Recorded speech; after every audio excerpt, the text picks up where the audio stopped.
Hello everyone and welcome back to Hitch a Ride. This is Bernard and I hope you're all doing great. Today I wanted to make things a little bit different.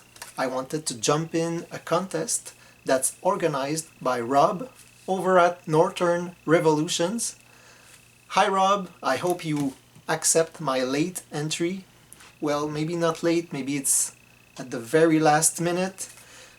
Thank you so much. If you don't want to consider it, that's fine, because I prefer not to be entered in the drawing for obvious reasons. If you're following my channel, you've been following my channel recently, I prefer not to be in the spotlight too much.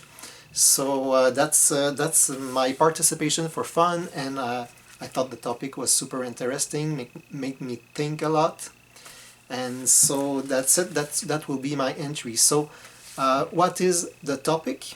Well, Rob wants us to show 3 records that take us back to a time, place, person or event in our life that has some strong memories or sentimental value. But first, Rob wants us to give a shout out to another channel in the vinyl community, and preferably one that is smaller than ours.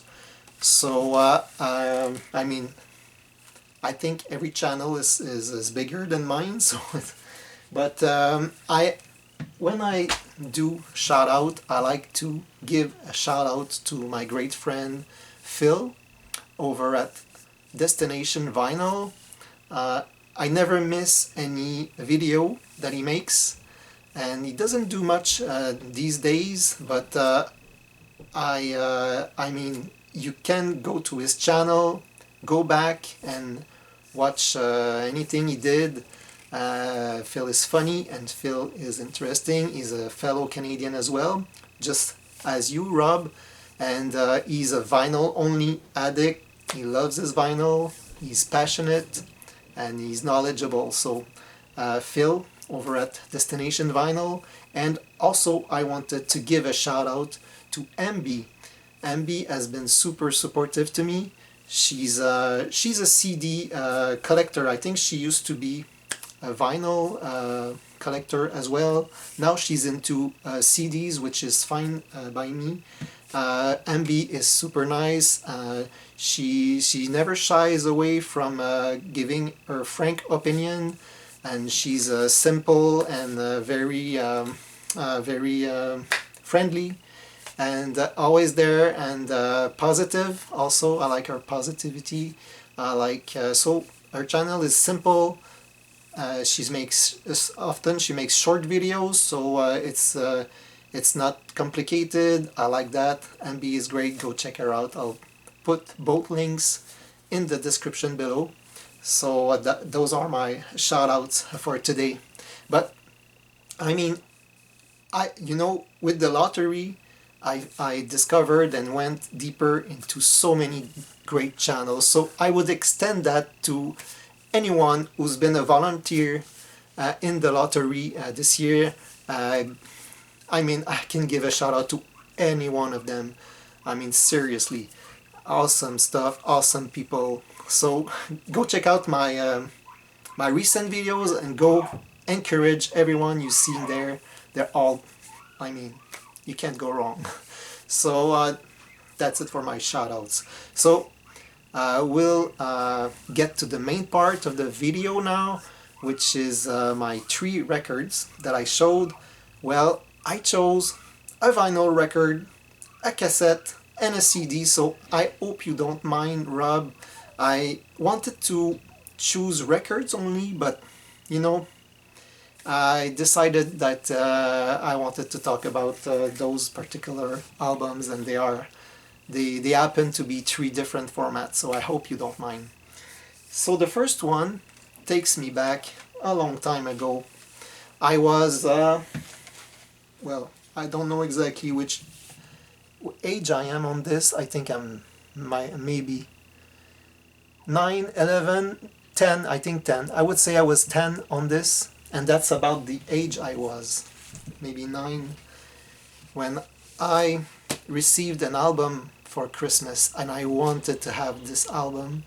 Uh, I saw the advertisement on TV. I was That's what I wanted for Christmas. And so when I hold this album in my hands today, I can almost smell Christmas.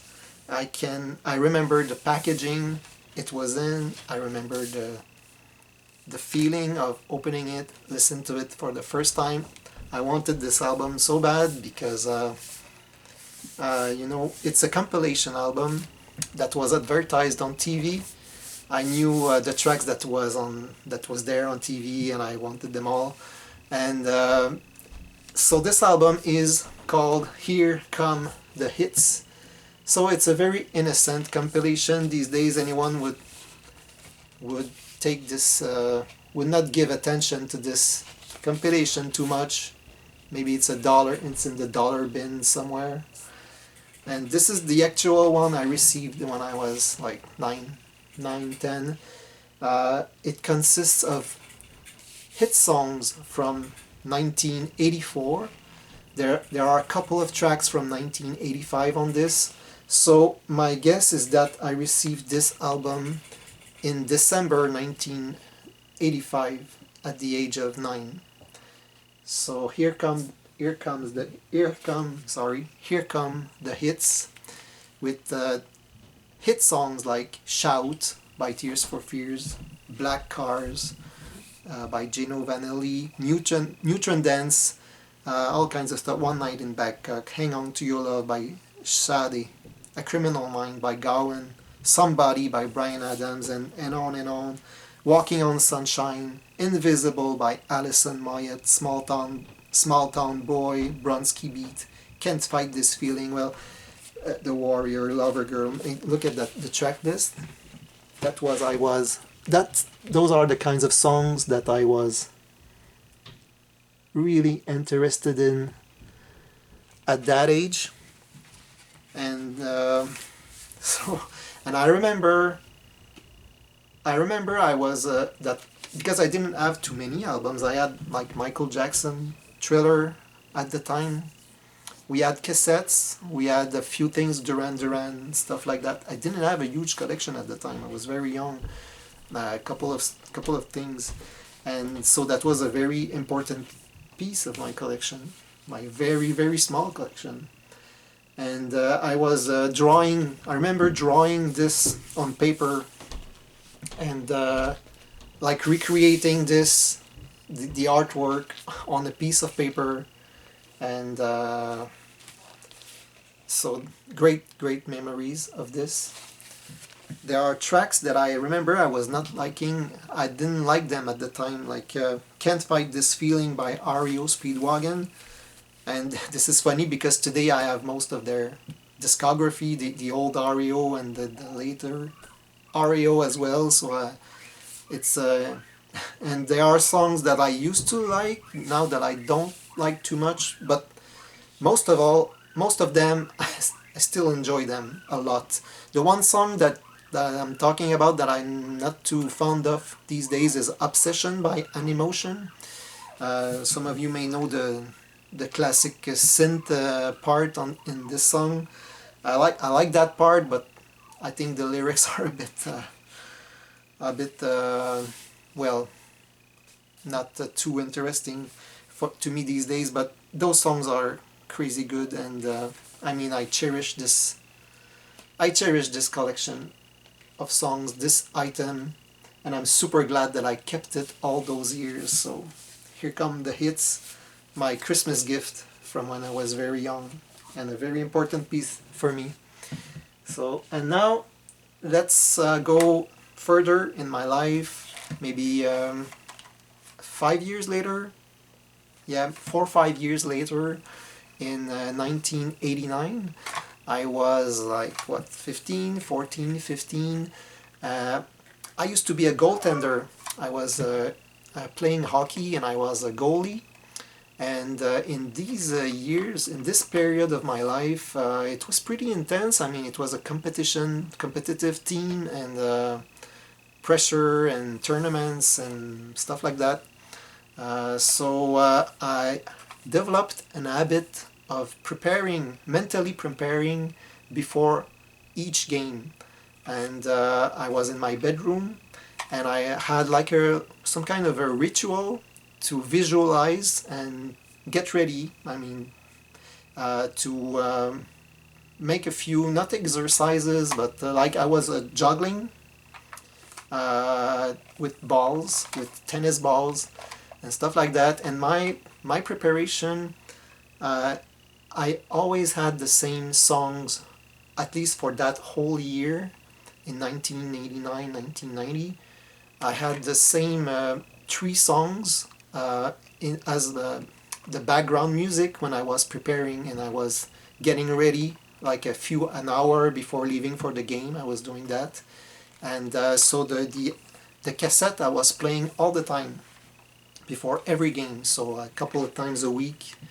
It was this soundtrack album, Shocker, uh, No More Mr. Nice Guy. The music, I never saw the movie, but it was an album that my cousin had, my cousin Jean-François, whom I salute if he ever watches this. We used to really enjoy this cassette. And so I was listening to side B. The first three songs on side B: Shock Dance, Demon Bell, the Ballad of Horace Pinker, and The Awakening. So these were parts of my ritual. I was, like I said, I was juggling, I was visualizing. I think I was making some movement from left to right in my room, things like that. Uh, Maybe some movements like this and stuff like that, just to get ready for the game. It was pretty serious. As a goaltender. So great memories when I listen to those songs. I mean, it automatically brings me back to that time. Great memories of playing hockey at 14, 15. It was awesome. So even though we were losing too often, but that's another story. So the last item I want to show to you tonight is a CD, and it now we go again for closer to today. So another 5 years later, like I was around 2021, at my cousin's place in the not the city, the rural environment, like in the la campagne in French we say. I'm looking for my word. The sticks, I think we say in English. I'm not sure. A rural, like a farm. Okay, a farm. It no houses around, just the fields. A super nice place in Quebec. In a small town called Saint Mathieu. Very nice place with like small hills and the cows and I mean, it was we used to go there for our vacation in the summer, sometimes in the winter, but most of the times in the summer. And so we were at my cousin's place, and I went once. It was one of the last times that we went, and I was with my wife of today at the time, and she was my girlfriend at the time. And I went, and my cousin was there, and he decided. I have several cousins, but one of them, Michel, he went. He said, okay, I'm going to make something special for you guys. We're going to go outside, install the sound system outside with no neighbors at all. Just a nice nature, okay? And he put on a campfire with, I mean, super nice ambience. And so we installed there, the three of us, my future wife, me, and my cousin Michel. And he put on the first song, and he put it very loud. And the first song he played was Still Loving You by Scorpions, and it was a very very very nice moment, very zen, and I still remember it today, and I think about that each time I put on this album by Scorpions, Love at First Sting, especially of course the song Still Loving You. That's a great memory to me. So those are the kinds of memories I have looking at my different albums in the collection. So all great stuff. I guess we nostalgia is some kind of escape, I guess, but I don't think it's unhealthy to think back of great times in the past. So that's my entry, Rob, for you. I hope you enjoyed it, and I hope you didn't mind that I showed only one vinyl record. And but that's it for me. I would like to wish good luck to every contestant. I will pass on the drawing this time, and I want to say thank you, Rob, for this opportunity. Take care, and I'll see you around. Bye bye.